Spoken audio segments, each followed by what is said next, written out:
on vivait, il y a des voisins, ils n'avaient pas de gaz. Ils ont dit, est-ce que vous pouvez cuire les saucissons? Et nous, on a cuit. Ensuite, ma mère, elle a rendu les saucisses.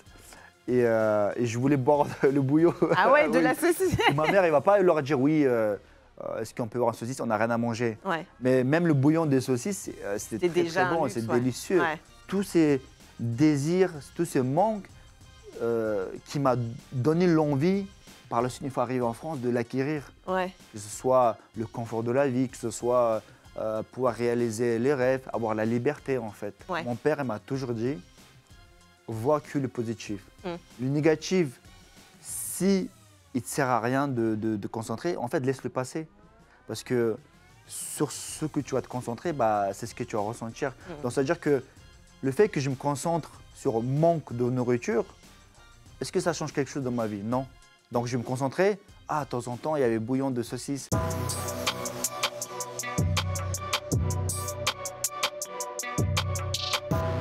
Salut à tous, bienvenue dans La Sauce, votre émission sur la chaîne YouTube d'RMC Sport où on cuisine nos invités parfois à la sauce un petit peu pimentée, mais toujours dans la bonne humeur. Et aujourd'hui, on reçoit Ibra TV pour l'épisode 5. Salut Ibra. Salut Flora. Tout va bien? Ça va plutôt bien. Est-ce que tu manges pimenté des fois ou pas? Très rare. C'est vrai? Très rare. Bon, va falloir être prêt aujourd'hui parce qu'on va potentiellement te mettre dans la sauce et je suis pas la seule aujourd'hui à te cuisiner. Il y a un homme qui est caché dans une cabine quelque part dans l'immeuble qui va être chargé de te poser peut-être les questions qui fâchent un petit peu, mais toujours avec Elle est cachée. Exactement, toujours avec les sourires, c'est Lemuel. Salut Lému. Salut les amis, ça va bien? Bah ça va très Salut bien. Ibra, Toi bienvenue chez nous. Hein. Merci beaucoup. Je pense que Pourquoi t'es pas là? tu vas le regretter parce qu'en fait, il vaut mieux pas que tu me vois vu les questions que je vais te poser. Tu vois, fallait pas que tu sois en face de moi, tu vois. Ça marche, ça. Tu verras à la fin si tu as besoin de régler des comptes. Tu me dis, moi je sais où il est, je t'emmènerai le voir. Ok. Bon, Ibra, si je devais te présenter aujourd'hui aux gens qui nous regardent, qu'est-ce que je devrais dire? Youtubeur, combattant de MMA, entrepreneur, tout ça à la fois peut-être? Créateur de contenu, businessman. Et je ne peux pas dire pour l'instant que je suis un combattant. Donc je n'ai pas fait un combat devant tout le monde. Donc on va dire potentiellement un combattant aussi. Et même si je suis un combattant dans la vie, mais pas dans la cage encore. Voilà. De quoi tu es le plus fier dans la personne que tu es aujourd'hui? De quelle réussite? Parce qu'on va en parler, tu as accompli beaucoup de choses déjà dans ta vie à 32 ans, mais de quoi tu es le plus fier? Bah, juste avoir la liberté et que la famille soit fière. Voilà. Ouais. Tu le ressens ça au quotidien, ouais, la fierté de ta famille, de tes proches? Ouais, je ressens par moments pas trop quand je fais, enfin beaucoup plus avant, quand j'étais plus téméraire avant, bah, les parents n'étaient pas très contents. Mais là ça va vu que j'ai acquis en maturité. Ouais. Voilà, ça va. Je le ressens au quotidien. On va revenir justement sur toutes les facettes de ta personnalité, sur tout ce que tu as fait aussi. Il y aura quelques surprises aussi, mais je te dévoile rien. Déjà, on va donner ton actualité parce que tu parlais de cet aspect de combattant que tu n'as pas encore. 24 mai prochain, à Bordeaux, tu vas combattre à l'Hexagone pour ton premier combat pro. Comment tu te sens? Comment tu te prépares? Est-ce que tout va bien? Franchement, je me sens très très bien. Là, Depuis des années.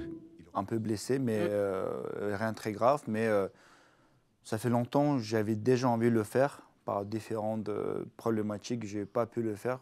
D'abord, je me suis blessé à l'œil. Ensuite, il y avait d'autres problématiques. Je suis prêt depuis longtemps. Et si cette date-là, elle saute, pour quelconque raison, moi, j'ai dit j'arrête parce que ça y est, ça fait plus d'1 an que je me prépare. J'ai tellement envie que normalement, même si j'ai une blessure, si ce n'est pas très grave, j'ai dit je vais rentrer dans la cage. Ouais. Après, s'il y a d'autres... ça ne dépend pas que de toi voilà, aussi. Ouais. Si c'est autre chose qu'à part moi, oui, je dis ça y est, j'arrête parce que j'ai sacrifié beaucoup de temps, un peu de sang aussi. Ça m'a valu perdre l'œil aussi. Ouais. Malgré ça, ça ne m'a pas arrêté parce que avant toute chose, c'était un challenge personnel. Donc, j'ai besoin d'aller au bout. Et le 24 mai... ça sera peut-être une délivrance personnelle. Ibra, tu peux nous parler un peu de cette blessure-là à l'œil? Je trouve qu'on n'en a pas assez parlé et surtout de la gravité de cette blessure. Oui, à l'entraînement, j'ai eu des doigts dans les yeux et ça m'a valu décalement de rétine. Ah ouais. Oui, qui était très très grave. Donc, tu ne voyais plus du coup à ce moment-là ou comment ça se... Le jour de blessure, je ne voyais pas. Par la suite, la vue est revenue. Et le lendemain, pendant 1-2 semaines, Excusez-moi. À tes souhaits. Merci. Pendant 1 2 semaines, en fait, j'avais comme une gêne, comme il y avait un goutte dans l'œil. Devant les Moi, yeux, je ouais. pensais que ça allait passer parce que nous, les combattants, on en a des blessures tous les jours. Donc, je me suis dit, ça doit être une des blessures comme ça. Et finalement, non. Quand je suis allé chez ophtalmologie, ils m'ont dit, dois te faire opérer ce soir, voire demain. Ah oui, en urgence, Ah oui, quoi. en Ouais. urgence. Ils m'ont dit, tu peux complètement perdre la vue, peut-être dans 1 semaine, peut-être dans 6 mois, on ne sait pas. Ah oui, tu pouvais perdre ton œil, ça pouvait Oui, aller oui, oui, jusque-là, vraiment, quoi. oui. Parce que ce n'était pas un petit décollement de rétine, Ouais. parce qu'il y a des petits décollements, on peut le guérir rapidement avec un petit coup de laser. Le mien était très avancé, et du coup, on m'a opéré le lendemain, je crois, D'accord. dans SESD7, un très très bon clinique sur Ouais. Paris. Et, franchement, sur le coup, j'avais envie de rien. T'as eu peur sur le coup? Parce que quand on t'annonce que tu peux potentiellement perdre Oui, ton bien œil, sûr. ça fait peur quand même. Bien sûr, ça fait extrêmement peur, et surtout, c'est quelque chose dont vous ne pouvez pas faire l'abstraction, parce que c'est la vue. Bah, bien sûr. C'est-à-dire que à partir du moment que je me réveillais, jusqu'à que je m'endors, j'étais angoissé. Bah ouais. Parce que je ne voyais rien, je ne savais pas est-ce que je vais revoir un jour et tout, après l'opération. Pendant 3 jours, franchement, j'étais pas bien. J'étais au lit, juste je buvais de l'eau. Et au bout du 3e jour, j'ai un caractère assez dur. Je suis parti faire du sport alors que je n'avais pas le droit. C'est vrai? Je suis parti faire des vélos. Mais tu voyais à ce moment-là Non, ou je ne pas? voyais pas, j'avais un truc sur l'œil. Ah ouais, d'accord. Et toi, tu t'es dit, il faut que je me Bah, défoule, le en sport, fait. pour moi, c'était Ouais. toujours ma drogue qui m'a Ouais. beaucoup aidé dans ma vie, dans des moments durs. Ça me permettait d'évacuer le stress ou l'anxiété, ou appelez ça comme vous voulez, à travers le sport. Et là, dans des moments durs, j'avais besoin du sport alors que je n'avais pas le droit. Mais j'ai fait un sport qui n'allait pas irriter l'œil. Ouais, oui, tu as quand même fait attention, Ouais, tu ouais, pas j'ai pris fait trop de attention, bien risques. sûr. Et derrière, est-ce qu'à ce moment-là, tout de suite, il te parle de l'éventualité que tu ne puisses plus combattre aussi par la suite à cause de cette blessure? Qu'est-ce qu'on te dit, le chirurgien? Peu importe ce que m'ont dit, moi, dans ma tête, j'ai envie de rien. Je veux juste retrouver ma vue, j'ai oublié les Ouais, tu avais combats, les je m'en priorités. fous complètement. Ouais, Je suis prêt à donner tout ce que j'ai de ma vie pour pour retrouver ton œil. Ouais. C'est là qu'on se rend compte que la santé, c'est vraiment très Ouais. important. Et au fur et à mesure, l'humain reste humain. Ça allait mieux. Et on m'a dit non, tu ne peux pas faire du sport, tu ne peux pas reprendre sport de combat. Ok. On m'a dit, tous les médecins et tout, extrêmement déconseillé. Mais j'ai tellement persisté que finalement, j'ai eu l'autorisation. Donc ça veut dire qu'il y a un risque. Si je reprends le même coup, je vais perdre l'œil. Mais, Ah oui, d'accord. Donc ça veut dire que là, tu vas entrer le 24 mai prochain dans la cage, en sachant que si jamais tu prends un coup à l'œil, tu peux perdre ton œil. Et tu y penses ça au quotidien? Non, franchement, non, parce que une fois que j'étais rétabli, j'ai fait beaucoup de sparring et tout. Ouais. Je me disais au début, peut-être j'aurais cette appréhension des coups et tout. Ouais. Non, franchement, non. Ça m'a permis de faire un peu plus attention, de ne pas trop me jeter. Mais sinon, j'ai pas du tout d'appréhension. J'ai pris des coups, j'avais des bleus de ce côté-là de l'œil et tout. Et voilà, ça fait partie de ma personnalité. Je suis quelqu'un qui est... T'as pas froid aux yeux, quoi. Moi, j'ai pas froid aux yeux. C'est bien trouvé. Ça t'empêchera pas de rentrer dans la cage, quoi. C'est ça que tu nous dis. Ouais. Et t'as déjà connu des blessures comme ça, ou c'était un peu la première fois que t'as eu... Parce que si on va... Et Flora, je pense, va t'en parler, mais t'as fait beaucoup de choses dans ta carrière. C'est un peu la première fois que t'as eu peur comme ça pour ta santé? Ouais, là, c'était vraiment une angoisse parce que c'est la vue. C'est très important pour un humain. C'est ce qui me permet de rentrer en contact dans la réalité. Et en plus, c'est quelque chose que j'avais toujours peur. Et comme par hasard, ça m'a... Ah ouais, c'est vrai, tu pensais Ça m'a avant? forgé, ça m'a rendu plus fort. Parce que quand on ne peut pas s'échapper, quand on ne peut pas éviter une adversité, Faut l'affronter, quoi. soit on baisse les bras, soit on devient soit on perd, soit on devient plus fort. Ouais. Et moi, j'ai choisi de l'affronter et ça m'a rendu plus fort. Tu le vois comme ça, en tout cas.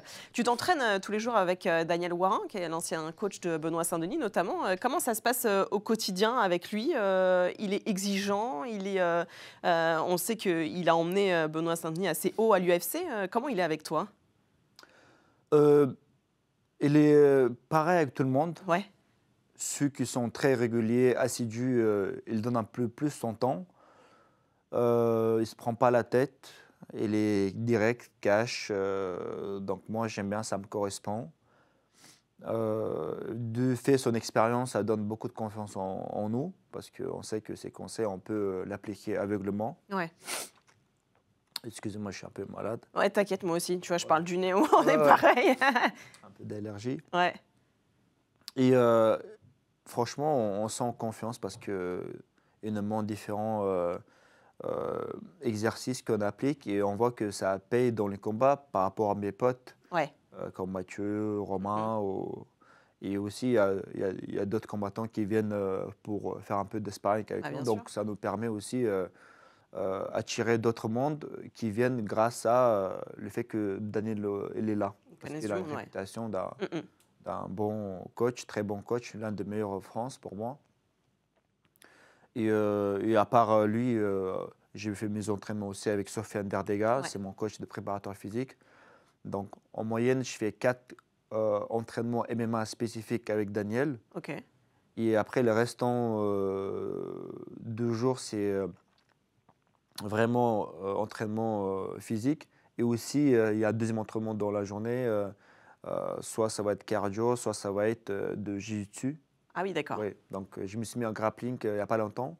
Ce n'est pas quelque chose que j'avais fait, mais j'aime énormément. Ouais. Franchement, c'est une découverte pour moi. Et pour le cours de jiu-jitsu, par contre, j'y vais avec grand plaisir. Ah ouais? J'ai un peu appréhension. Surtout, il y a Mathieu. Et Mathieu, il tape très fort. Ouais.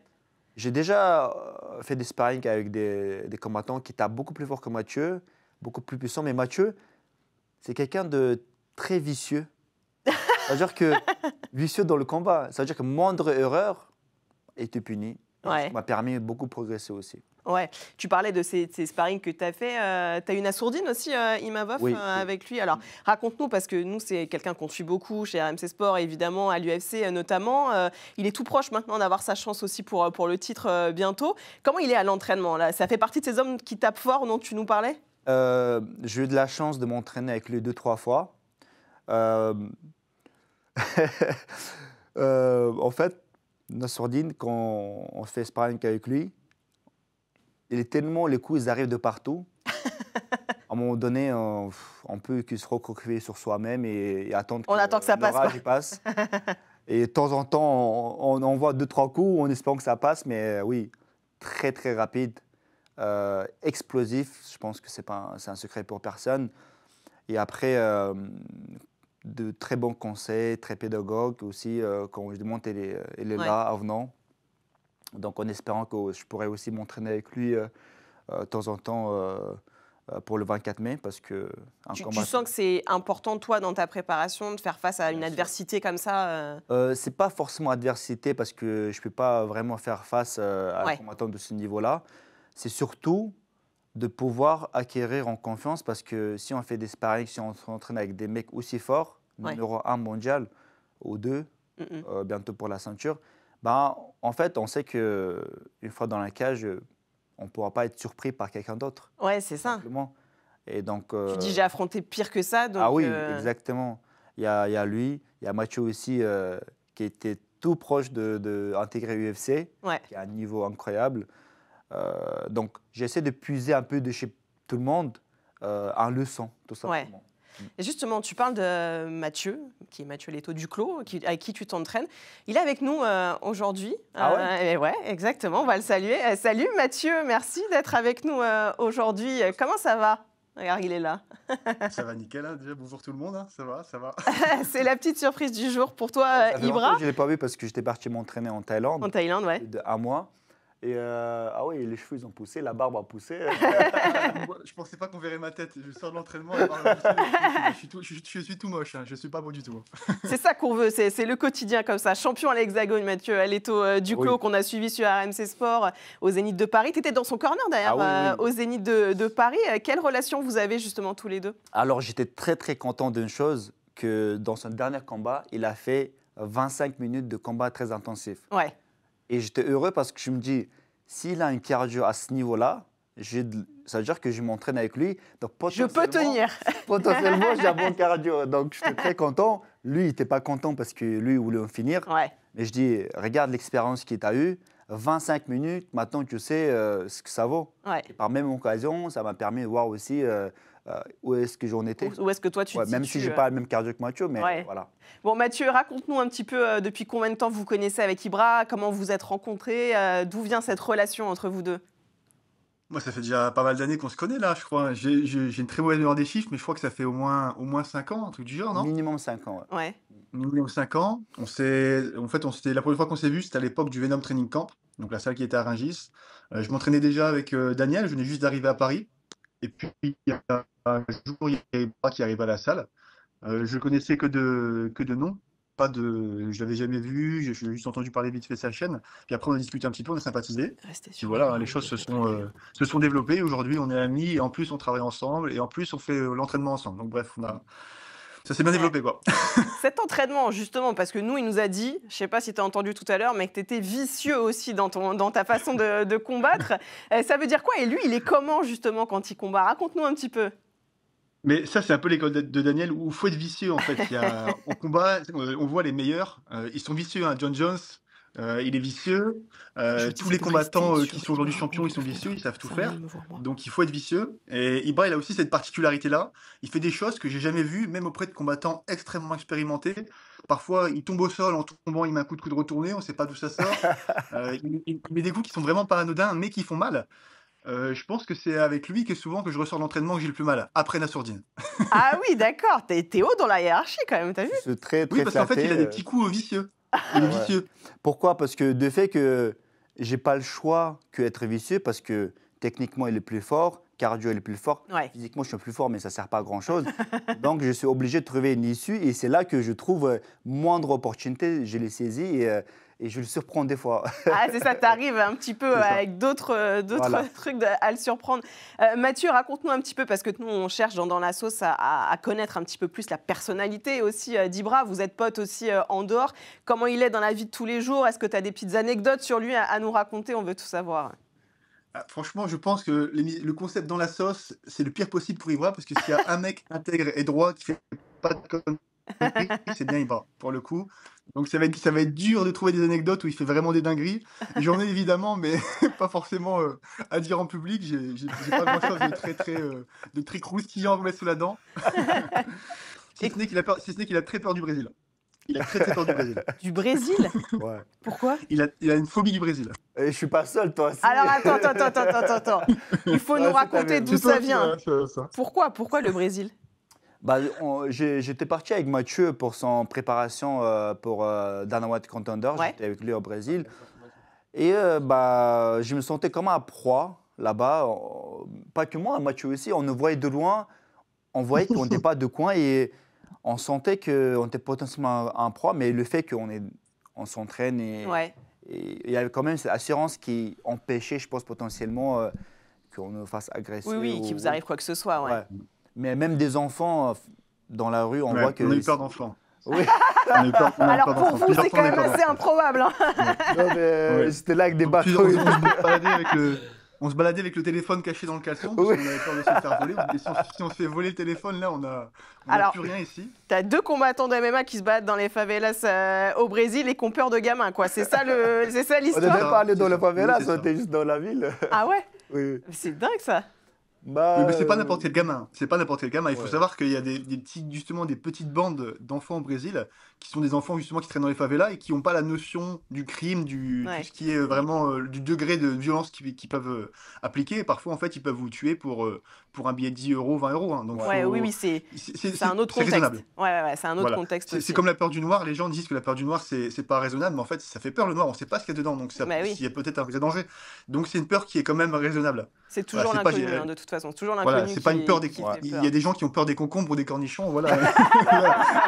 C'est pas forcément Chacun raisonnable. sa phobie. Mais là, On va chercher le terme pour la phobie du Brésil. Je sais pas si ça existe, Non, mais on va après, le trouver. faut pas aller aussi jusqu'à dire phobie de Brésil. Au bout de 2 semaines, franchement, je habitué. commence à apprécier parce Ouais. que on s'est intégré un petit peu, on commençait à être un peu des locaux. Et finalement, j'avais même regretté d'avoir changé mon billet en avance. Parce que Ah ouais, tu aurais voulu rester un petit peu oui, plus. je au voulais rester final. un peu plus. Ouais. Bon, merci beaucoup Mathieu. Est-ce que tu seras dans le coin d'Ibra tiens, pour son combat à Bordeaux? Évidemment. Il a été, depuis qu'il fait partie de l'équipe, il a été quasiment dans tous mes points, je pense. Donc, je pense que ce sera aussi le cas pour lui, hein. Et toi, quand est-ce qu'on te retrouve dans la cage du coup? C'est quoi la suite pour toi? Mon prochain combat, ce sera en avril, fin avril. Je vais combattre à Lille, donc chez moi. Pareil, je pourrais défendre ma ceinture Hexagone MMA. On va juste de trouver l'adversaire, donc voilà. Je ne peux pas encore vous le dévoiler, mais vous le saurez très bientôt. En tout cas, on se donne rendez-vous à Lille fin avril. Je n'ai pas la date exacte, vu que j'ai encore une fois une mauvaise mémoire des dates. Ah oui, va peut-être falloir quand même noter sur l'agenda la date du combat, ce serait dommage de le rater. Mais mon organisation m'a dit, bon Mathieu, on t'a pris tes billets pour Lille. Et je dis, bah pourquoi est-ce que vous m'envoyez à Lille? Et en fait, ils m'ont dit, ah oui, d'accord. Ah oui, j'avais oublié. J'avais oublié que je combattais à Lille. Ok, Ibra, va falloir que tu le cadres un petit peu sur l'organisation, parce que là, j'ai l'impression que c'est pas réglé. Merci beaucoup, Mathieu. Pas de souci. On te suivra évidemment sur RMC Sport pour tes combats. Merci d'avoir été avec nous, c'était super cool. Ibra, avec plaisir. À la prochaine, ciao. Ciao, merci. Ibra, rapidement, parce que je sais que Flora va en reparler tout à l'heure, mais t'as ta ligue YFC, et Mathieu était arbitre, si je me trompe pas. Comment ça s'est fait la rencontre entre toi et lui? Quand j'avais commencé à organiser mes combats, il y avait une personne qui faisait l'arbitre, mais n'était pas du tout de milieu de sport. Il faisait un peu de manière rudimentaire. Une fois qu'il y a eu un empêchement, et là, j'avais tout juste à commencer à m'entraîner avec Daniel, Mathieu à Venom Training Camp. Et je savais que Mathieu, il avait des compétences et il est très écolier en plus. Donc, naturellement, je dis, est-ce que ça te tenterait faire l'arbitre parce que tu connais la règle, bien tu es sûr. vraiment une personne très carrée. Je pense que d'abord, il a hésité rapidement parce que les entourages, un peu, ils disaient que c'était une mauvaise image, que voilà. D'ailleurs, ce que je comprends. Ton image à toi ou l'image de la ligue? L'image de oui, ce au qui début, proposait le combat sur terrain de foot, dit comme ça, c'était un peu amateur. C'est même pas amateur, c'était un peu sauvage. Ouais, c'est ça. Alors que personne n'avait jamais vu ça. Oui. Donc je comprends. En plus, à ce moment-là, les MMA n'étaient pas encore légalisés. Bien sûr. Donc il a un peu hésité, mais après, malgré ça, il a dit OK. Et depuis, franchement, il est là et il ne fait pas que faire l'arbitre. Il met énormément sur l'organisation. Celui qui sélectionne les combattants, il fait le matchmaker aussi. Ah ouais, oui, il est très impliqué avec toi. Il est extrêmement impliqué et j'essaie d'être reconnaissant comme je peux pour cette aide. Bien sûr. On va en reparler évidemment de ce Your Fight Club qui est ta propre organisation de MMA quelque part, mais juste on n'a pas posé la question la plus importante concernant ton combat au mois de mai. Contre qui alors? Je sais pas. Toi non plus tu sais pas, dire que personne ne sait pas ne encore. Après, qui que ce soit, moi je dis à Hexagone, je dis écoutez, proposez-moi qui vous voulez, je ne vais pas choisir qui que ce soit, parce que pour moi c'est un défi personnel. Ouais. Donc, si vous mettez quelqu'un de super fort, la victoire, je vais le savourer plus. Et si en fait, dans tous les cas, moi, l'objectif, c'est de faire tout ce qui est nécessaire jusqu'au jour de combat. Qui sera en face, je ne sais pas. Donc, je suis impatient de voir qui ils vont en mettre, mais pour l'instant, je n'ai pas de l'adversaire. On ne va pas reparler de Greg MMA. C'est vrai qu'on attend depuis, c'est quoi, 1 an et demi, 2 ans maintenant, ce potentiel combat entre vous deux. Est-ce qu'il va arriver un jour ou pas? Potentiellement après le combat de 24 mai. D'accord. Mais 24 mai, il n'est pas prêt, je crois. Ouais. Donc, il est blessé actuellement, je crois. Ouais, je crois que c'est ça. Donc, une fois que le combat est fait le 24 mai, on verra par la suite. Normalement, ça sera contre lui. D'accord. S'il n'est pas reblessé encore. D'où ça vient cette rivalité entre vous deux? Comment ça s'est construit? Est-ce que vous connaissiez avant? D'où ça vient? On se connaissait avant, on avait fait un combat de lutte il y a super longtemps. Et surtout, ce qui a amené cette rivalité naturellement, c'est qu'on fait même catégorie de poids. On est tous les deux en grosse communauté. Bien sûr. Lui, sa spécialité, c'est MMA. Moi, je suis quelqu'un qui aime bien les défis. Et en fait, naturellement, ça se fait qu'il y avait cette issue de qu'on fasse un combat. Ouais. C'est pour ça que les gens attendent ça Ouais. avec impatience. Est-ce que toi, tu l'attends avec impatience aussi, ce combat d'ailleurs? Est-ce que tu as envie d'en découdre? Parce que je le disais, ça dure depuis longtemps aussi. On parle de cette confrontation. Extrêmement impatient, enfin être dans la cage et voir ce que je vaux. Ouais, Parce que sparring, c'est bien. bien sûr. Dans les terrains de foot, j'en ai fait. Même dans un cage, j'en ai fait. Mais quand il y a un public, c'est une telle ampleur, bah, en fait, c'est une autre pression, c'est un autre niveau. Donc moi-même, je suis impatient de voir ce que je vaux, comment ça va se passer. Donc c'est pour ça que Tu t'es projeté dans ce moment où le combattant entre dans la cage et où tu te retrouves seul finalement face à l'autre. Tu t'es projeté Oui, avec bien ça? sûr, je me suis déjà projeté, mais c'est des moments qui m'étaient un peu familiers, Ouais, de fait déjà de mon métier, de fait qu'avant j'ai fait des compétitions de lutte, ouais. de fait que j'ai déjà fait des combats dans une cage, mais il n'y avait pas autant de public. Bien sûr. J'ai fait un combat à main nue aussi. En fait, je connais ce truc, on rentre dans la cage, et on n'entend plus rien, il y a l'adrénaline qui monte et tout. Je connais un petit peu parce que depuis longtemps, je me mettais toujours dans ce genre de conditions parce que je savais que c'est ce que forge Bien un sûr, homme, ouais. c'est ce que forge un combattant. Moi, en l'occurrence, ce n'était pas que pour le combat, c'était pour la vie. Je me forgeais de cette manière-là. Ouais. Donc, je connais un petit peu cette sensation-là. Ouais. Donc, là, bien sûr, il y aura beaucoup de monde. Peut-être il y aura 10 000 personnes. Là, je n'ai pas forcément connu ça. Ouais. Donc, ce sera une expérience un peu différente. Ce sera de l'adrénaline en plus, Ouais. tout simplement. Lemuel parlait de ce Your Fight Club, ta propre organisation de MMA. Comment t'es venue l'idée? Est-ce que déjà, question bête, mais est-ce que t'es fan du film Fight Club et ça t'a inspiré ou pas du tout? Bien sûr, Ouais. tout le monde est fan de Fight Club. Ce film avec Brad Pitt notamment. Ouais. J'étais inspiré un petit peu de ce film, le nom, c'est vrai. Mais je n'avais pas commencé à faire cette concept-là pour ce film-là. Ouais. Je l'avais commencé naturellement. En fait, ça s'est fait. J'avais fait un premier combat pour venger mon pote. Ouais. Et par la suite, les gens ont tellement apprécié. C'est un peu normal parce que depuis Nuit des temps, les gladiateurs, tout ça existait. Donc, ça fait partie d'un humain. Ouais. Donc, en plus, j'aimais bien les MMA avant même que ça soit connu en France. Ouais. MMA, je le connais depuis longtemps. Parce que chez nous, la bagarre, c'est un peu instinctif. Et je me suis lancé. Les gens ont extrêmement apprécié. D'abord, c'était moi. Comme d'habitude, je me mets sur le terrain. Et par la suite, c'est mes proches, mon frère, il y avait des potes qui faisaient. Et par la suite, il y avait d'autres personnes qui voulaient profiter de cette lumière pour montrer un peu leur capacité. Et c'est de là, beaucoup de personnes sont passées par Your Fight Club. Ils sont devenus extrêmement connus. Ouais. Les autres ne sont pas très connus, mais sont devenus des combattants pros. Mais ce qui est fou, c'est l'évolution aussi de toi, de ton organisation. Parce que tu le disais, au début, c'était des combats sur des terrains de foot, c'était des combats, tu en as fait même dans des bus, je crois. Aujourd'hui, ça a quand même bien grandi, ça a évolué de dingue. Le vainqueur, là, obtient un contrat à l'Hexagone, c'est quand même énorme. Tu es devenu un vrai promoteur, en fait, quelque part. Malgré le fait que j'essaie toujours de garder cette atmosphère initiale, j'essaie de le garder.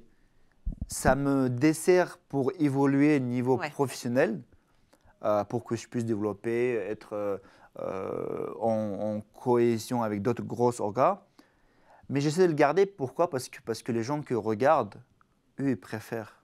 Eux, ils préfèrent que ce soit un peu un cadre différent. Ouais, c'est ce qui a plu au départ, en fait. Oui, exactement. Donc, j'essaie de garder. Et le dernier que j'ai organisé, en fait, c'était un peu entre les deux. Il y avait ce côté un peu street, mais il y avait quand même organisé. C'est-à-dire que c'était même pas un octogone, c'était un oui, c'est carré, ouais. Ouais, c'est carré. Ouais. Du coup, je suis gardé cette identité tout en ayant une... D'ailleurs, Mathieu, qui a choisi... il m'a beaucoup aidé aussi pour ça. Il y a Pierre, qui est le réalisateur, qui... En fait, l'équipe... Tu as une vraie équipe autour de toi, ouais. Malgré le fait que je n'étais pas très d'accord, parce que je me dis, oui, ça va être carré et tout, mais est-ce que les gens vont apprécier? Finalement, ils ont extrêmement apprécié. C'est pour ça, dans la vie, il faut prendre des risques pour voir si ça paye ou ça casse. Ouais. En tout cas, tu le disais, grâce au Your Fight Club, tu as donné les premiers rôles à des hommes qui comptent aujourd'hui dans le monde du MMA français. Et l'un d'eux a un message pour toi aujourd'hui. Regarde.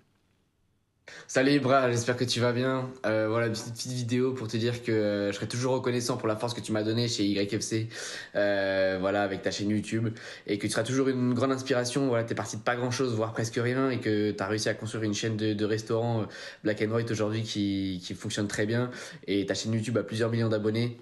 Donc voilà, c'est toujours une grande inspiration, un exemple à suivre. Et voilà, je te souhaite beaucoup de force pour tes débuts professionnels en MMA, si je ne me trompe pas, chez Hexagone, dans la même organisation de MMA que moi. Et voilà, grosse force à toi. Quand j'avais appris que tu t'étais blessé à l'œil, j'étais vraiment dégoûté et triste pour toi. Mais j'ai l'impression que ça s'est guéri, que ça se passe beaucoup mieux. Donc voilà, grosse force Ibra. On regardera ton prochain combat avec grand plaisir. Ciao. Paul Denis Navarro. Merci beaucoup à Paul pour ce beau message. Paul, il m'avait beaucoup surpris quand il est arrivé pour son premier combat. Tu t'attendais pas à... Ah non, de l'extérieur, un petit gars, l'air un peu frêle. Et ce que j'avais énormément apprécié chez lui, c'est ce courage qu'il avait. Et je me dis, lui, franchement, Il peut aller loin. Ah oui, pas forcément aller loin, mais je me dis, il a le courage de venir seul. En plus, il n'est pas allé au travail. Il m'a raconté ça par la suite. Je me dis que j'apprécie énormément ce genre de personnes. Et je suis très heureux d'avoir pu être ce petit élément qui lui a permis de jouer dans sa vie, qui puisse...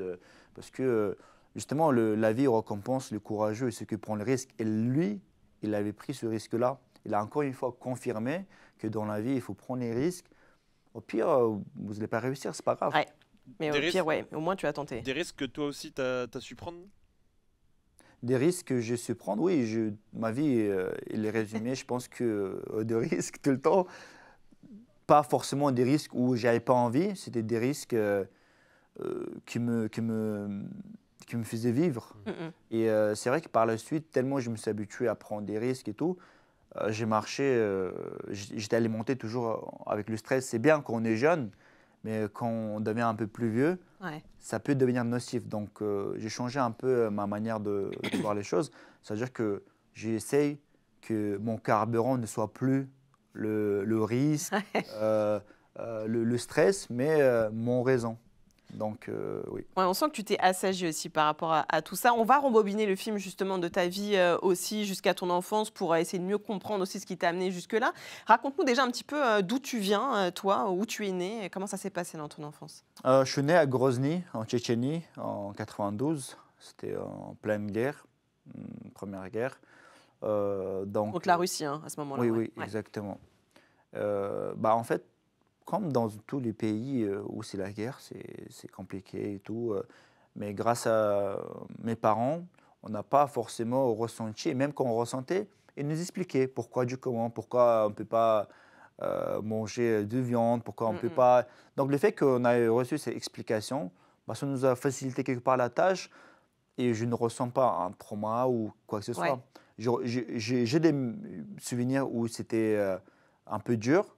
Mais mon père m'a expliqué, écoute, là, on ne peut pas parce que j'ai pas d'argent parce qu'il y a la guerre et du coup.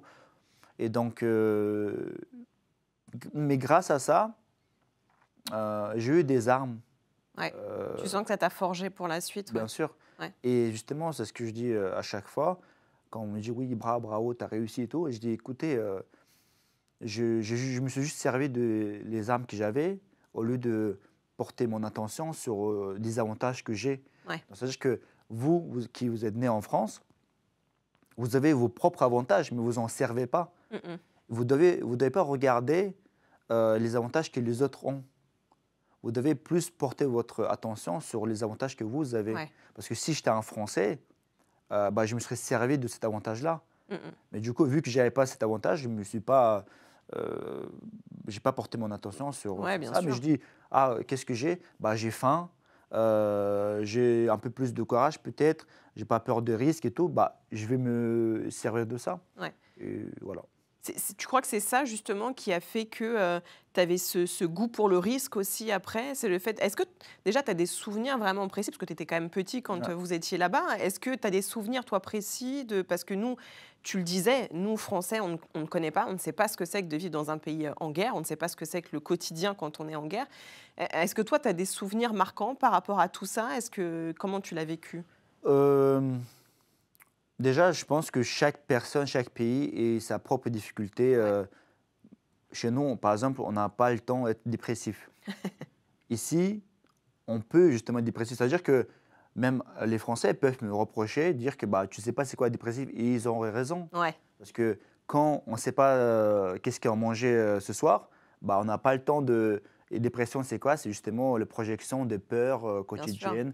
D'avoir le Et temps bah, de nous, on n'a pas converger. parce qu'on est connecté à un moment présent. Mais notre souffrance, c'est la manque de nourriture, Ouais. la manque de confort, un peu l'incertitude et tout. Sur l'insécurité Ouais. aussi, ouais. Et c'était quoi la question? Si tu avais des souvenirs précis par rapport à tout ça, est-ce que ça t'a marqué? Est-ce que, parce que tu vis quand même dans un pays en guerre, est-ce que tu peux voir des choses? Je crois que ton papa a été blessé notamment. Comment tu vois, c'est des choses qui peuvent être impactantes pour un enfant? Oui, franchement, il y avait beaucoup de choses, mais je ne ressens pas un impact, ou bien peut-être j'ai tellement bien enfoui que... Ouais, c'est ça, peut-être que ça va remonter Oui, un oui. jour. Mais oui, mon père, quand il était blessé, il était absent. Il était absent aussi quand il faisait sa résistance et tout. En fait, il y a des moments comme ça d'absence de mon père. À un moment donné, je ne l'ai même pas reconnu parce qu'il avait perdu du poids, il n'avait pas de cheveux et tout. Et je me rappelle aussi, c'était trop marrant, on vivait, il y a des voisins, ils n'avaient pas de gaz.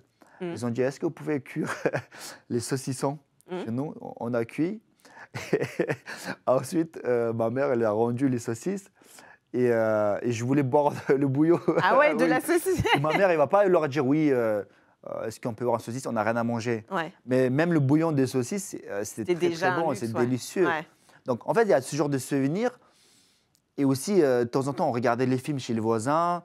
En fait, tous ces désirs, tous ces manques qui m'a donné l'envie, par la suite, une fois arrivé en France, de l'acquérir. Ouais. Que ce soit le confort de la vie, que ce soit pouvoir réaliser les rêves, avoir la liberté, en fait. Mais ce qui est fou dans ton discours, c'est que, tu vois, je te pose des questions sur les souvenirs, mais toi, il y a un côté très optimiste dans ce que tu me racontes. Tu retiens que le côté positif. Tu vois, les souvenirs du goût du bouillon, d'aller voir des films chez tes voisins, etc. Est-ce que c'était presque comme un jeu pour toi quand tu étais petit aussi? Comment tu voyais les choses? Je pense que c'est surtout dû à mon éducation. Ouais. Mon père il m'a toujours dit, vois que le positif. Mm. Le négatif, si il ne te sert à rien de concentrer, en fait, laisse-le passer. Parce que sur ce que tu vas te concentrer, bah, c'est ce que tu vas ressentir. Mm. Donc, c'est-à-dire que le fait que je me concentre sur manque de nourriture, est-ce que ça change quelque chose dans ma vie? Non. Donc, je vais me concentrer. Ah, de temps en temps, il y avait bouillon de saucisses. De temps en temps, quand il y avait des invités, ils ramenaient de quoi manger. Mais en fait, j'essaie de garder que du bon. Ouais. Bien sûr, je peux parler de trucs négatifs, mais dans mon Ça esprit, ça ne servira sert à à rien, rien, en fait. ouais. Bien sûr, quand on était dans la cave, comme un enfant, j'avais envie de jouer, mais toute la journée, de matin à soir dans la cave, ce n'était pas agréable. Quand on mangeait tous les jours des soupes qui étaient faites à base d'os, j'en avais marre.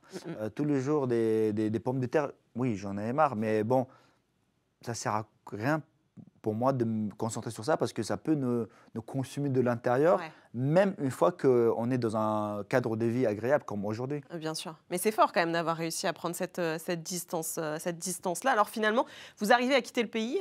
Quand est-ce que vous débarquez en France alors? C'est compliqué, j'imagine qu'on n'arrive pas en France comme ça du jour au lendemain. Exactement, il y a eu un gros périple avant qu'on arrive en France en 2006, je crois. Ouais. Mais pour nous, la France, c'était un pays qui était censé nous délivrer, Ouais. et c'était le cas. Ouais. C'était difficile au début, mais beaucoup plus facile que ce qu'on a vécu dans notre pays natal. Ouais. Oui, Parce que quand vous arrivez, vous avez rien. on finalement. arrive, c'est pas qu'on est à zéro, on est moins, parce qu'on n'a ni papier, en fait, on a vraiment personne, Ouais. on n'a absolument rien. Et c'est de là que, petit à petit, notre famille a essayé de se reconstruire, s'intégrer, avoir une part de cette société. Ouais. Et ouais, ça a pris du temps, ça a pris au bout de 5 ans, je crois qu'on a eu des séjours. Ouais. Ensuite, on a beaucoup déménagé. Et c'est ce qui, d'ailleurs, qui m'a beaucoup perturbé dans mon parcours Ah, bien sûr. d'école. Ouais. Parce que même de base, je ne suis pas quelqu'un écolier. Mais même quand j'avais l'envie, cette année, je vais commencer. Là, je vais être sérieux. Là, je vais bien. En fait, ça me perturbait le fait que j'ai changé d'école. Ça veut dire que je ne pouvais pas commencer l'école avec tous les matériels nécessaires. Ouais. Et moi, je suis quelqu'un un peu perfectionniste. Si j'ai pas tout, en fait, ça me perturbe. T'as même plus envie, quoi. Ouais. Et à l'école, les petits, ils étaient cool avec toi ou ça taquinait un peu Bah, en fait, tout le temps, j'essayais de taquiner, mais le fait que je me laissais pas faire, bah, ça s'arrêtait vite. Ouais. Oui, c'est connu, c'est un peu normal pour moi à l'école. Les gamins, ils n'ont pas le conscience que nous, on a les adultes. Donc, ils sont méchants, on taquine. Moi-même, j'y étais. Parce que quand tu arrives, tu parles pas du tout français, Non, on pas est du d'accord. tout. Donc, Non, ça va être simple pour toi d'apprendre, parce que c'est quand même une langue complètement différente de la tienne. Comment tu as fait? En France, il y a dans le collège, commencé en Ouais. collège, il y a une section qui s'appelle classe, je ne sais pas s'il y a encore. Ouais. En fait, dans cette classe, on réunissait tous les étrangers et on avait un parcours un peu spécifique pour nous faciliter l'apprentissage de français et tout. Bah, on était tous les immigrés réunis ensemble, quelque part. Ça veut dire que même au collège, on traînait un peu ensemble et tout, parce qu'on était pointus du doigt et tout. Encore une fois, pour moi, c'est normal parce que l'humain, il est comme ça. Ouais. Dès qu'il y a quelque chose de différent, on va pointe de doigt, on essaie de se moquer et tout. Ouais. Mais t'as déjà ce recul à l'époque ou c'est maintenant que tu l'as le recul Non, c'est maintenant. Okay. Tu l'as pas bien vécu comme ça. Mais sur le coup, encore une fois, dès qu'on essayait de s'en prendre à moi, bah, je répondais. C'est ce qu'on m'a appris à l'école, c'est ce qu'on devait faire à la maison. D'accord. Parce que là-bas, il n'y a personne pour nous protéger. Donc ça m'a beaucoup aidé de ne pas être très persécuté. Même quand il y avait des grands qui essayaient de me racketter et tout. Déjà, je n'avais pas grand-chose à me faire racketter, mais il y avait toujours cette résistance, même si j'avais peur. Et du coup, ça m'a évité d'être beaucoup... comment on dit Attends, j'ai le terme en anglais qui me vient, je sais pas pourquoi. Pas en anglais, en français. Bully. De te faire harceler. Harceler, de te faire, voilà. voilà. De cet harcèlement, je réussis d'éviter parce que dès que ça a commencé, c'est là que j'ai arrêté. Ouais. Même si des fois, je devenais le fautif parce que je ne connaissais pas le mécanisme, comment ça marche. Dès que quelqu'un m'insultait et tout, bah, j'allais frapper. Ah, tu te bagarrais déjà, ouais. Et je me retrouvais devant le directeur et moi, je ne comprenais pas.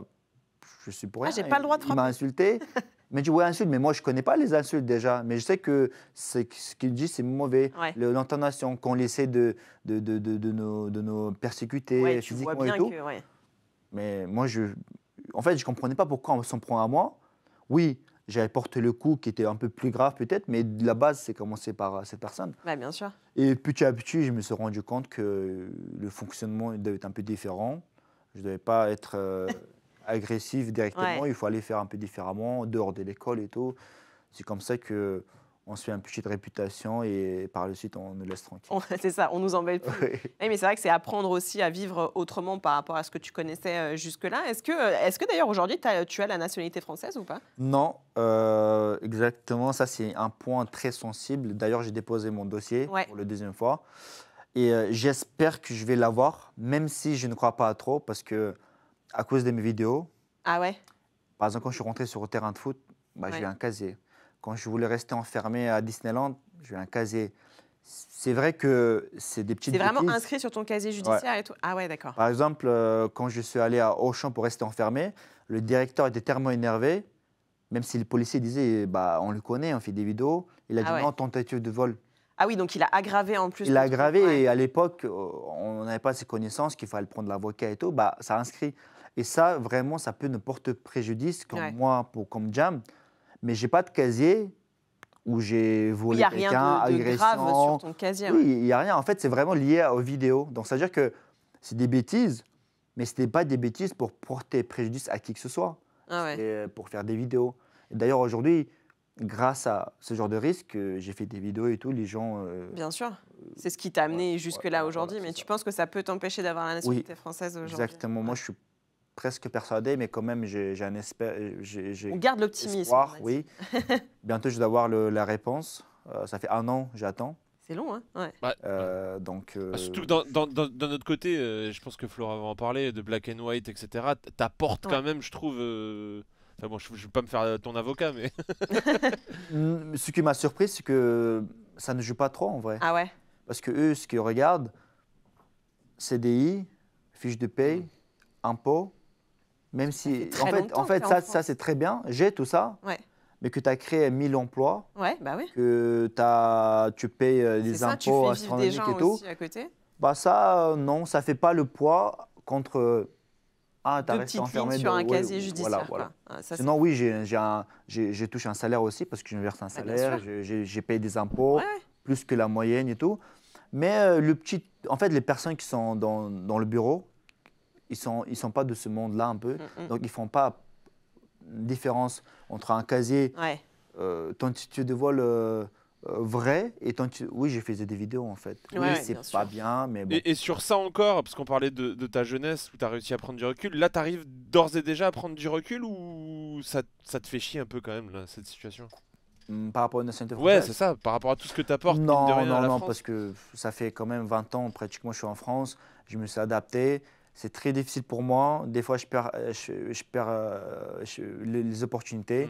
Là, je devais aller aux États-Unis. J'ai eu 2 fois ma visa, parce qu'il faut demander le visa en avance, les papiers et tout. Là, la 3e fois, je n'ai pas eu parce qu'ils ont perdu mon dossier. Donc, ça veut dire que c'est vraiment très compliqué. Dans ton quotidien, quand même. Ça, voilà, pour aller au Thaïlande, des demandes de visa. En fait, toujours des demandes de visa. Ça me complique la tâche, mais je me suis habitué à ça. Et si j'ai l'institut française, ça sera vraiment une délivrance parce que j'en vais aux États-Unis demain pour une opportunité. Ce sera beaucoup plus simple. Ce sera beaucoup plus simple pour toi. On en parlait de ces vidéos, justement. Tu as commencé, tu faisais du parcours au début, comme un peu les Yamakasi. Ça, c'est notre génération. Tu tournes après des caméras cachées dont tu parlais là. Qu'est-ce que tu cherchais à faire justement à travers ça? On n'a pas trop évoqué, mais tu as une vraie passion pour le cinéma notamment. Est-ce que c'était ça un peu, te mettre dans un rôle d'acteur? Qu'est-ce que tu cherchais à travers ça? Exactement, tu as bien résumé la chose. Dans mon enfance, je regardais beaucoup quand j'avais l'opportunité chez les voisins des films. Jackie Chan, Bruce Lee, Terminator. En fait, Schwarzenegger, qui me permettaient de voyager à travers mon imagination. Et ça m'a pris depuis mon enfance. Et j'avais toujours cette envie de jouer dans des films. Et j'aimais bien aussi la tension, la lumière. Et dès que les situations sont stabilisées en France, en fait, j'ai essayé de faire des castings et tout. Ah ouais? Oui, j'ai essayé, alors que j'avais aucun plus-value pour le cinéma. Et vu que ça ne marche pas, on sait très bien, même quand on est un vrai acteur et tout, on a du mal à avoir compliqué, Donc je me dis, je vais devenir connu et après, peut-être, j'aurai plus d'opportunités. Ah ouais, donc tu as vraiment tracé ton truc pour ça, quoi. C'était vraiment pour ça, oui. Donc Yamakasi, je voulais jouer... Pourquoi Yamakasi? Parce que Jackie Chan, j'ai vu faire des saltos et tout. Je n'avais même pas vu le film, je faisais ça quand j'étais petit encore. Et en fait, je voulais jouer comme Jackie Chan, un peu comme Bruce Lee. Et je me suis dit, je vais jouer dans mes propres films, dans mes propres vidéos. Et j'aimais bien aussi évoquer des émotions aux gens. C'est-à-dire que j'aimais bien toujours faire rigoler les gens, de leur donner bonne humeur et tout. Et par la même occasion, j'avais l'attention sur moi. Donc, je ne sais pas d'où ça vient. Ah oui, je sais d'où ça vient d'ailleurs. Avec le temps, je me réfléchis beaucoup pourquoi j'avais envie que les gens attirent l'attention. Parce que quand j'étais plus jeune, j'avais des traits très fins et je ressemblais un peu à une fille. Ah ouais? Ouais, une belle fille. Ah ouais? Oui. Et j'avais jusqu'à mes 10 ans, et j'avais des cheveux un peu longs et tout. Ah ouais, d'accord. Et j'avais beaucoup d'attention. Ça veut dire que j'avais reçu beaucoup de cadeaux et tout. Ah ouais, d'accord. Et d'un coup, quand j'avais plus ça, je pense que j'ai créé... Tu te dis, mais qu'est-ce qui se passe? Ouais, en fait, je crois que j'ai eu un manque inconsciemment. Et c'est ce que j'essaie peut-être combler à travers les vidéos et tout. Sûr. Maintenant, je me suis rendu compte de tout ça. Je n'ai pas forcément ce besoin. Mais j'ai toujours ce besoin de, même si je ne joue pas dans le film, au moins les réaliser parce que j'ai une créativité qui demande d'être réalisée. Tout ce qui est en lien avec ça, quand même, ça t'intéresse. Parce que tu as fait quand même des trucs assez fous. Alors, je ne sais pas si tout le monde le sait. Allez voir d'ailleurs la chaîne d'Ibra TV. Il y a énormément, il y a toutes tes vidéos encore. Tu as fait des choses quand même assez incroyables. Il y a beaucoup de provocations aussi, parfois, à frapper des gens gratuitement dans la rue, notamment. Tu as dragué des femmes devant leur mec. Tu as fait des trucs. Taper les gens gratuitement. Je ne pense pas que je tapais les gens gratuitement. Il y a des vidéos un peu comme ça, ou même quand tu voles la roue d'une voiture posture devant Oui, le mec. en fait, beaucoup de provocations. Voilà. Pourquoi, en fait, tu cherchais cette confrontation aussi là? Je cherchais juste... non, je cherchais pas du tout confrontation, je cherchais pas à me bagarrer. Hein. Ouais.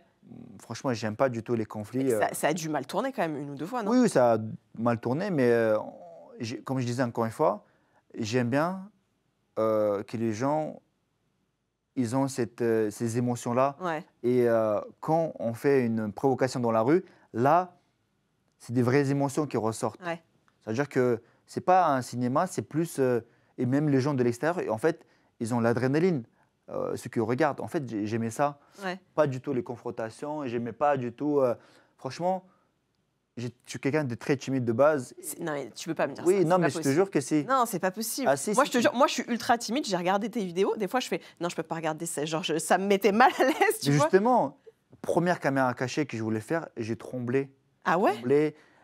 Et je me suis dit dans ma tête, c'est là tu le fais pas, tu le ferais plus jamais. Ouais, oui, C'est-à-dire oui. que ce feu Ouais. intérieur était plus fort que ma timidité. C'est peut-être pour combattre ta timidité aussi que tu as fait tout ça, tu vois. Non, parce que c'était très très douloureux et Ouais. de combattre timidité parce que quand on est vraiment timide, Ah bah, on a du mal. Et caméra cachée, c'est vraiment se mettre sur la scène devant tout le monde et ressentir ce regard des gens. Ouais, c'est ça qui est fou parce qu'il y a beaucoup aussi de vidéos, d'ailleurs, où c'est dans le titre, il y a un côté social aussi que tu recherches à voir la réaction des gens face à une situation.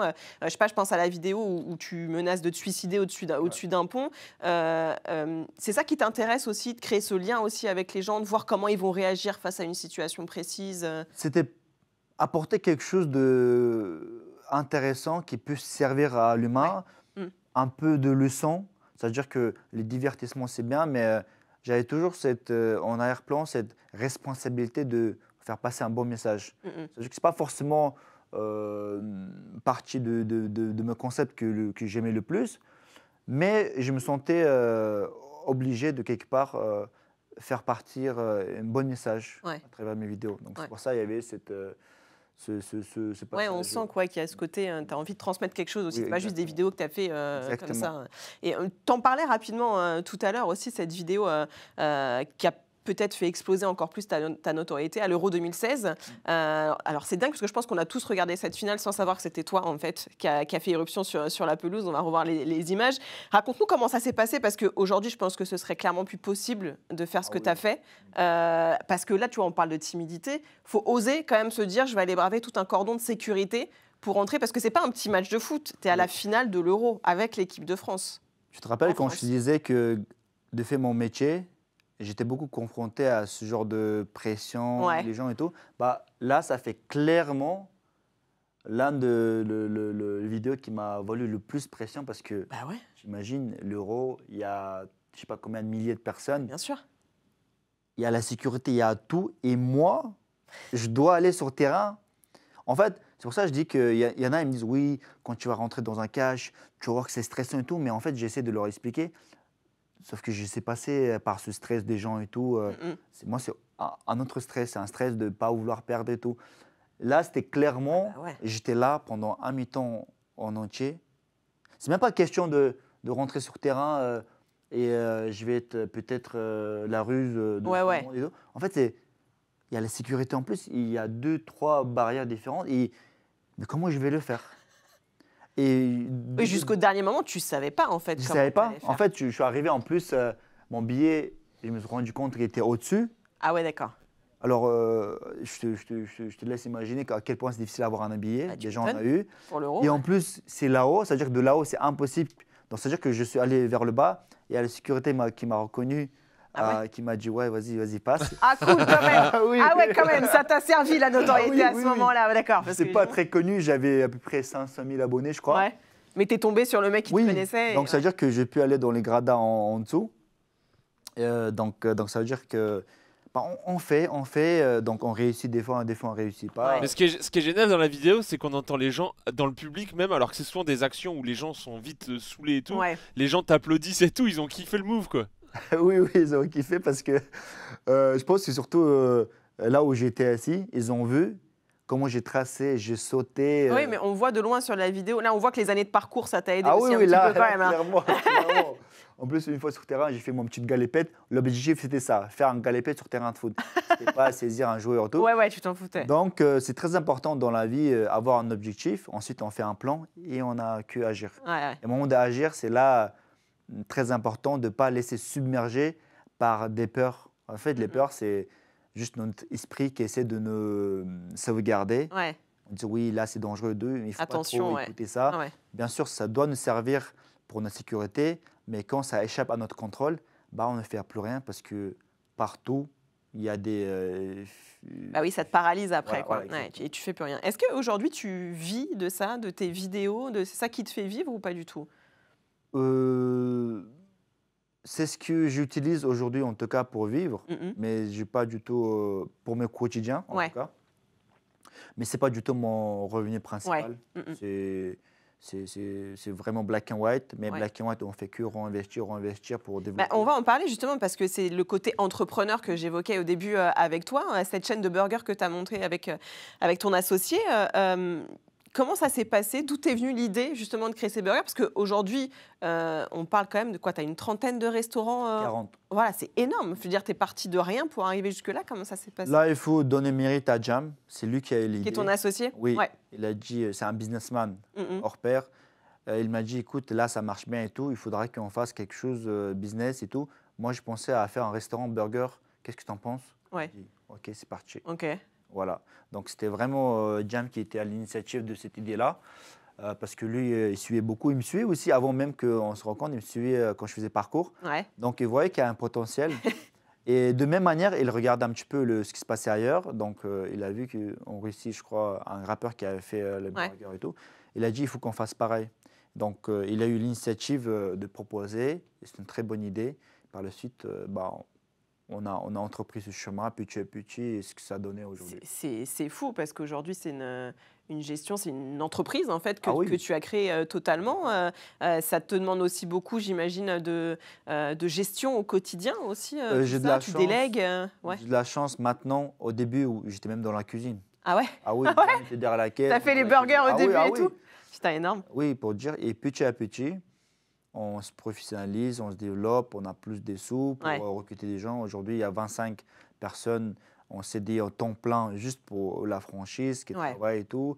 Donc, j'ai beaucoup délégué. Moi, j'ai ma partie que je m'occupe. Jam, il a sa partie. Mais sinon, on a une grosse équipe qui s'occupe. Chacun sa tâche, quoi.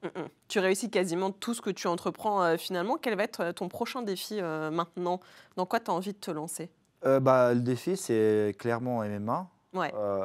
Pas réussir à faire une carrière parce que c'est beaucoup trop de sacrifices et je n'ai pas besoin de ça. Le défi, c'est vraiment faire mon combat, au moins le premier, et par la suite, peut-être faire encore 2-3. Voilà, c'est ça vraiment mon défi.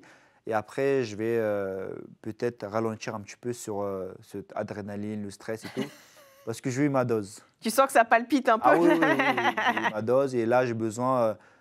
Peut-être aller dans le cinéma, justement. J'ai toujours cette envie de réaliser un film ou jouer dans ce film. Et je pense que ce sera vraiment ça le défi juste après. Vraiment être dans le cinéma, jouer et tout. Ça, c'est quelque chose qui me tient à cœur depuis même à 32 ans. Tout petit, quoi, aussi. Eh ben, on te le souhaite, en tout cas. Merci beaucoup, Ibra, d'avoir été avec nous dans la sauce. Pas trop pimentée, ça va, regarde. Non, ça va, il ne questionnait pas. Ah ouais, mais je t'aime trop, Ibra, je t'aime trop. J'arrive pas à te mettre dans la sauce, tu vois.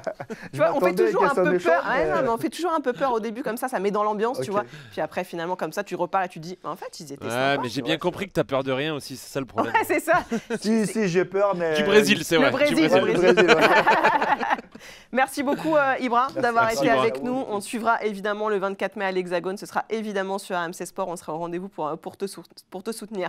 Merci à toi, merci à tous de nous avoir suivis. On se rend rendez-vous bientôt pour une nouvelle vidéo, pour un nouveau Dans la sauce. Merci à toi, Lému. Merci à toi, Flo. Plaisir partagé. Et le pouce bleu, hein, tu connais Ibra. Le pouce bleu, la petite cloche, évidemment, si vous voulez vous abonner aux vidéos pour avoir toutes les alertes.